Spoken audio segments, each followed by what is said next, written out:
Okay, so magandang umaga sa ating lahat. Okay, magandang araw, no, maulan. So suspended na naman ang klase kung mapapanood ninyo ang video na ito. So nag-decide ulit po ako na mag-record ng video nang sa ganun ay hindi masayang ang ating oras, ang ating araw at makapagpatuloy tayo sa ating talakayan. So, nung mga nakalipas na araw ay binigyang pansin natin ng editorial at alam natin na ito ay matatagpuan sa pahayagan at ito ay ang pinakalayunin niya ay hikayatin ang mga manunulat o ang mga mambabasa na maniwala sa kanyang punto batay sa kanyang mga pinag-aralan na mga pangyayari. Okay? So, ngayon, o tungkol sa isang issue, okay? So, ngayon po, ang tatalakay natin ay tekstong persuasive. Ang editorial mula sa salitang persuasive, kung may ugnay natin, nanghihikayat pa rin ang tekstong ang editorial, katulad ng tekstong persuasive. So, i-share ko ang aking screen nang sa ganun ay makapag-umpisa na po tayo ng ating klase ng pagtalakay natin. Okay, bibilisan lang ni Sir. Okay. So ngayon po, ang paksa natin ay tekstong advertisement o tekstong persuasive advertisement. Sa mga nakalipas na araw ay natalakay na po natin o nabanggit na sa inyo ni Sir no ng inyong mga guro malamang na ang ating magiging huling performance task para sa unang termino ay isang infomercial kung saan ito ay commercial na at the same time ay nagbibigay ng impormasyon. Okay?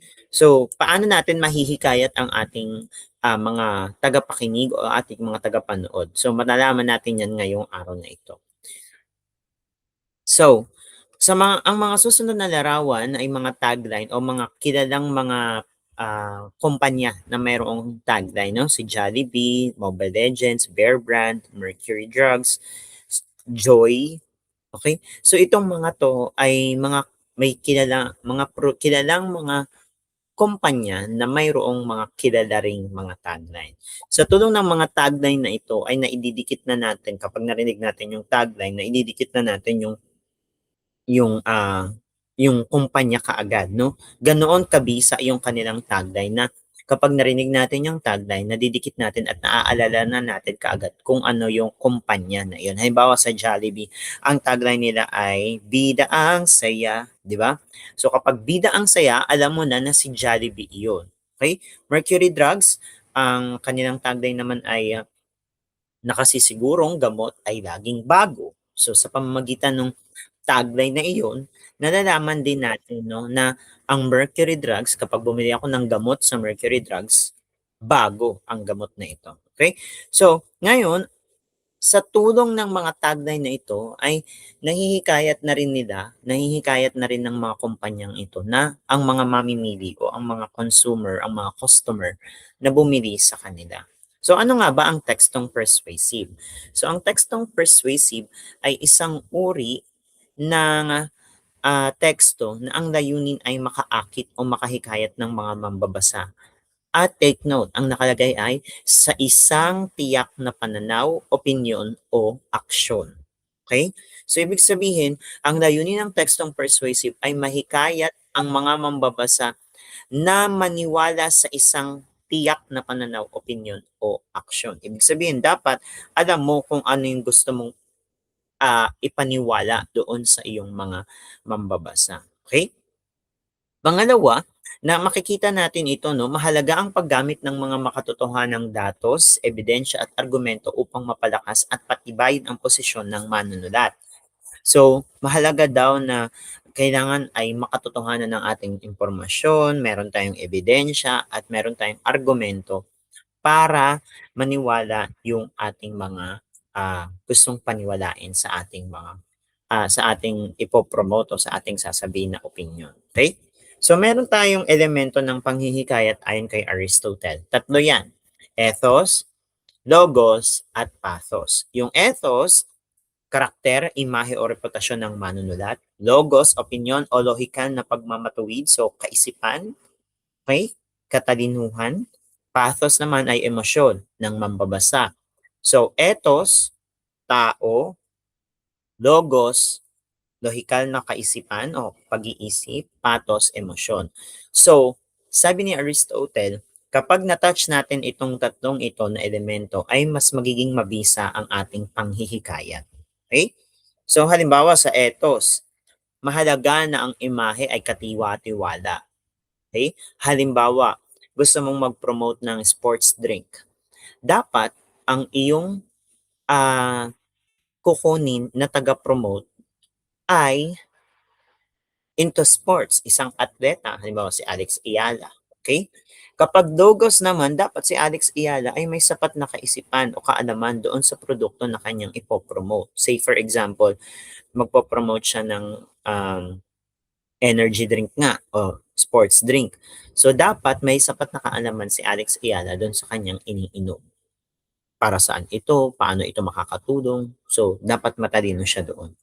Pathos naman, dapat may emotional quotient, katulad na lamang ng recently nanalo si Alex Piala at alam natin ang kwento niya, no, na bata pa lang siya, nag-uumpisa na siya, alam natin yung struggles niya. No? So, in a way, makaka-relate yung mga kapwa niya atleta na uminom din ng parehong sports drink kasi nakaka-relate sila doon sa kwento ng buhay ni Alex Ayala. Okay?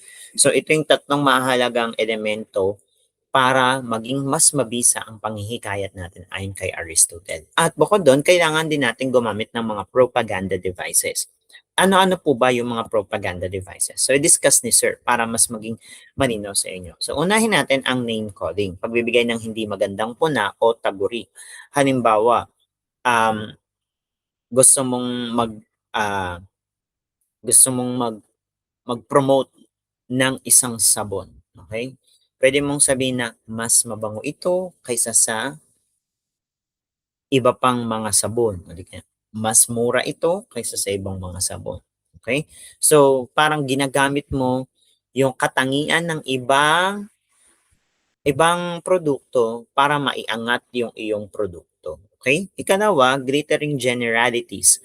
Magaganda at nakasisilaw na pahayag ukol sa isang produkto. So, halimbawa, pag ginamit mo ang sabon na ito, ay magiging singkinis ng baby ang iyong balat. Mga ganon, no? So parang um, pagagandahin niya yung mga sasabihin niya para ikaw ay mahikayat na gamitin yung sabon na iyon. Siyempre kapag gusto mo maging singkinis ng baby ang iyong balat, edi gamitin mo yung sabon niya. Okay?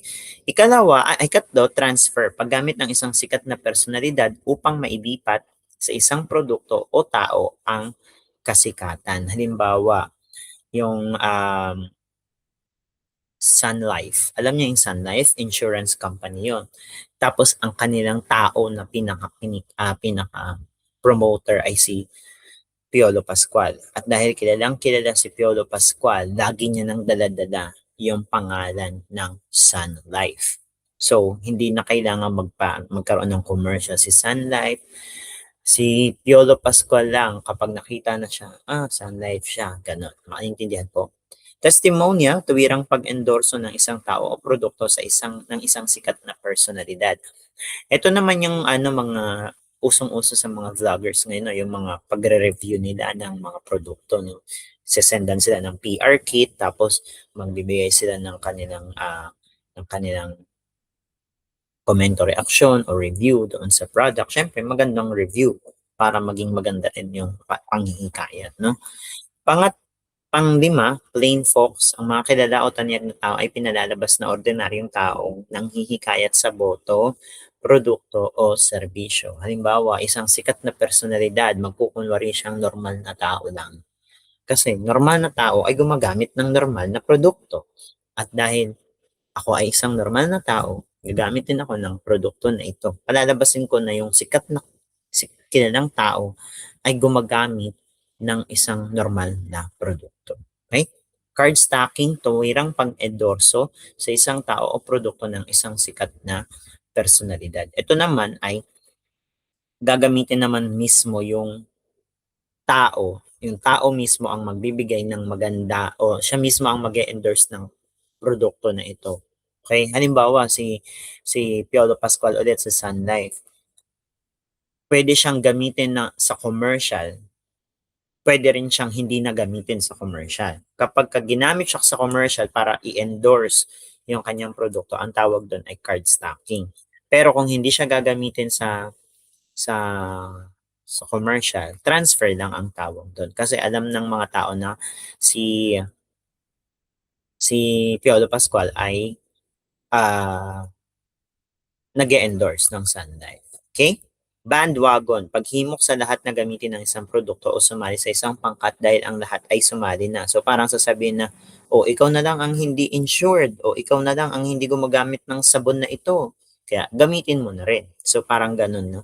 Yun yung bandwagon. So again, yan po yung mga propaganda devices, name calling, glittering generalities, transfer, testimonial, plain fox card stacking, at bandwagon.